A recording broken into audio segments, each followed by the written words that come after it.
We got him today, obviously, with our first practice. Started watching him Sunday, like I talked to you guys.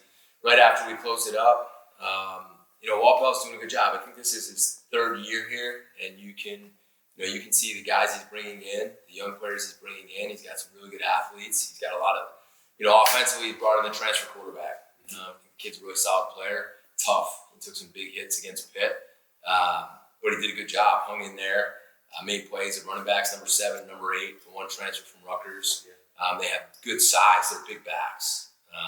And those guys can run a little bit. Number 10, their slot wide receiver. He could play in the ACC. He's definitely their guy. I think the tight end, number 16, he's a good player. I've seen him line up at quarterback. I've seen him line up in the backfield. I've seen him line up wide.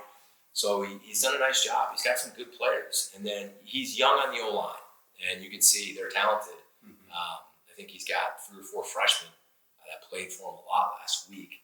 And then the other thing you can see, he's got a great history of being an offensive coordinator, an offensive mind, and he's calling it again. And you can see that. If you watch the first half of the Pitt game, the second half of the Pitt game, they got in a little bit of a rhythm, and I thought he did a really good job. And they moved the ball, and they were able to score some points. Haven't watched the defense as much. The one safety stands out, number 3. He seems like he's got some juice back there. The defensive end, number 0, the linebacker, number 30. They seem like the leaders out there. Really solid football players. I watched the DBs like I always do. Number 21, he's a good player. I think he's a freshman. I think he's their nickel corner. And then on special teams, they're as well coached on special teams as anybody we've come across so far. They do a lot. They're very aggressive. They do a lot of different things, but really well coached. So overall, I know the record hasn't shown for Coach Bell. I do think you're going to see it start to take off. I have a lot of respect for him and what he's doing. And, we have our work cut out for us. And preparation started today. Coach, first time you go to UMass since '82, I believe. Talked to Walt Bell in the spring. He said you were a huge factor as to why the game's there. Why did you want that game there? And just got to take you through that process. Well, I was asked if we would go there and play. Like I said, like I joked with you guys against Clemson, I don't care where we play. I just want to play football.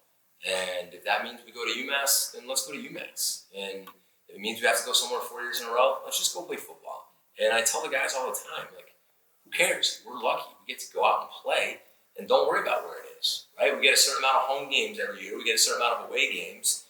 We don't have to get on a plane for an away game, which is nice. Plus, the other nice part is it gives us a chance to, hopefully we'll get some fans from different areas in the state to drive in and watch us play.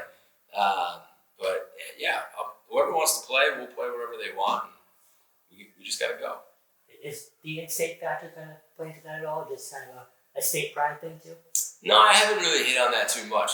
As you continue to get to know me, I really, and I know this is such coach talk, but it's the truth. I keep it about our preparation, and we show them a plan to win every Monday and Tuesday, and if we follow it, we like our chances. But it's going to take a lot of hard work to get that done. But I haven't really mentioned that whole state thing. I'm not going to play up that card. Jeff, speaking of watching things, it's a little different than you were just talking about preparation. But did you find yourself tuning in either Saturday night, Sunday night, or Monday night at 3 opponents at prime time? Did you find yourself taking a peek at any of them? Yeah, Saturday after the game, I had a lot of family over, so I really spent a lot of time hanging out outside with them. And then I watched some of the game at night. We're really busy Sunday, so when I got home, I saw some of the end of that game. And then by the time I got home last night, I saw a little bit of that game. So when I watch on TV, I don't usually watch as a coach. I just kind of watch. And, I joked with one coach, like, hey, did you stay up for that game?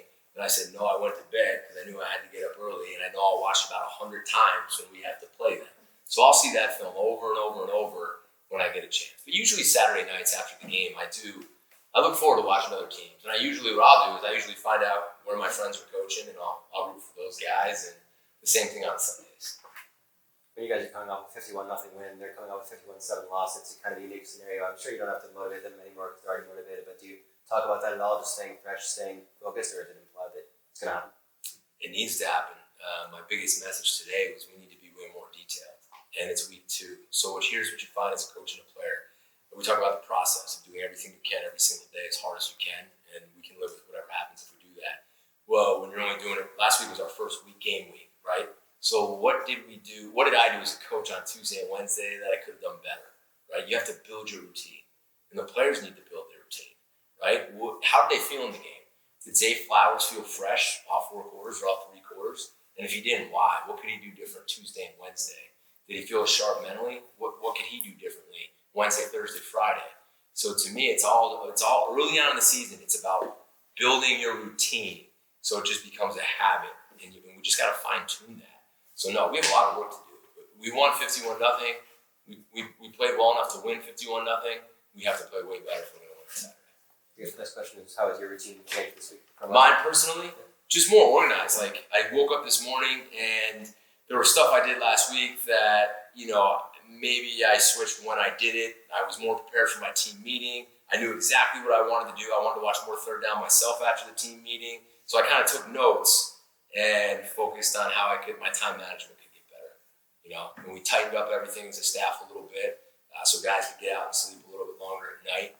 It's just about being organized. And I have to coach better. I think the same thing in the first game. There's some mistakes that I made that I need to fix. And it'll be like that all year long. What was the biggest thing you thought your team needs to clean up, if there was one thing from Saturday? Our communication. I'll give you an example on defense. I don't think we communicated very well. I thought we played really hard. I thought we tackled well. I thought we were penalty free. We took the ball away. Our communication was just okay. A loud, noisy defense is a confident defense, and I just didn't hear us enough. Talking to each other, this is X is cut over here, the Y's off the ball, 18's over. We got to talk. And we're young on defense, so I challenge them. It's all the little details that are going to help us win games. Not making excuses for you, but that a lot of that being without Isaiah and Max, and just how much they meant in the middle last year. 100%, but the back end's played, so I got to hold them accountable for that, and we need to coach better. So we need to be louder, we need to communicate better, and if we do that, hopefully we'll play better. Speaking of Isaiah and Max and Hunter, NFL season starts this weekend. They're all on rosters. Have you talked to them? Will you talk to them? Just what's this weekend going to do from your point of view? Yeah, I'll reach out and wish him good luck. I talked to Max right before the final preseason game. He texted me when he made the practice squad.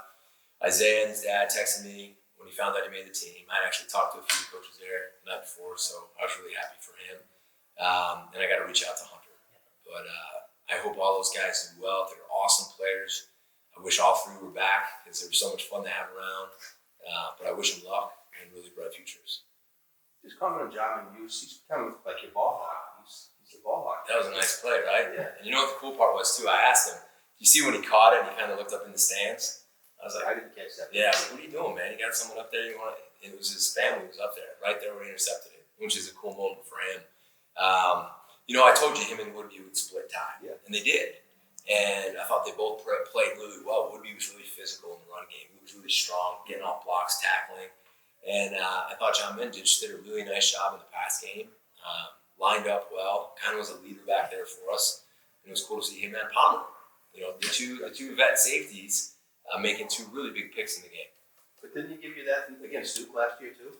He had the 39-yard return. He did. He had the interception. Palmer had a couple interceptions early on in the North Carolina game. It's almost the turning point of the game was when Muse had the sack fumble that was tipped up in the air and Sebastian caught.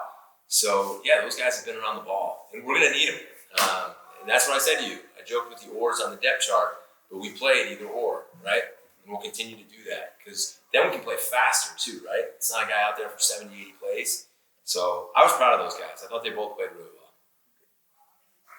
Well said.